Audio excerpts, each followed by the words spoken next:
ప్రజలకి అరచేతిలో వైకుంఠం చూపించి అనేక రకాలైనటువంటి హామీలు ఇచ్చి ఆ హామీలన్నింటినీ నేను అమలు చేస్తానని చెప్పి ఒక కనికట్టు చేసి మాయ కల్పించి మాటల మరాఠీగా పేరుగాంచినటువంటి చంద్రబాబు నాయుడు గారు ద గ్రేట్ మోసగాడి కింద ఆ ముసుగు మొత్తం తీసివేయడం జరిగింది నిన్నటితో. స్పష్టంగా చెప్పేశాడు, హామీలు నెరవేర్చలేము, పథకాలు అమలు చేయలేము, ఇవ్వలేమని చెప్పి నిస్సిగ్గుగా ఏమాత్రం లేకుండా రాష్ట్ర సచివాలయాన్ని వేదికగా చేసుకుని అక్కడే ఈ మాటలన్నీ కూడా వల్లివేయడం జరిగింది. ఏమాత్రం సంకోచం లేదు మనిషిలో. నింపాదిగా నిర్భయంగా అధికారంలోకి రావాలనుకున్నాం, అధికారం ప్రజలు ఇచ్చేశారు.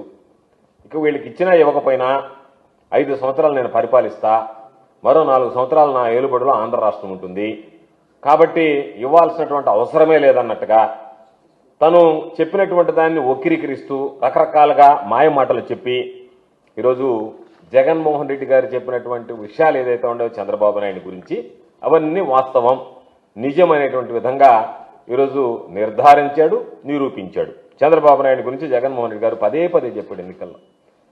చంద్రబాబు నాయుడిని నమ్మడం అంటే చంద్రముఖిని మళ్ళీ తట్టి లేపడమే, పులి నోట్లో తల పెట్టడమే. కాబట్టి జాగ్రత్తగా ఉండండి. చంద్రబాబు నాయుడు చెప్పేటువంటి హామీలు 2014లో అమలు చేయలేదు, గుర్తు తెచ్చుకోండి, మరలా అది 2024లో పునరావృతం అవుతుందని చెప్పి ఆయన పదే పదే చెప్పడం జరిగింది. జగన్మోహన్ రెడ్డి గారు చెప్పినటువంటి హామీలని ఈరోజు ప్రజలు మాట్లాడుకుంటున్నారు.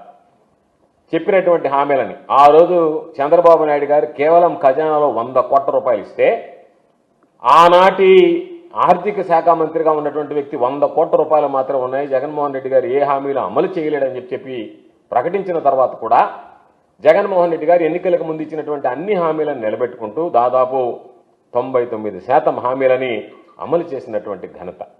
ఈరోజు అదేవిధంగా ఆలోచన చేస్తే చంద్రబాబు నాయుడు అనేక రకాలైనటువంటి హామీలు ఇచ్చాడు.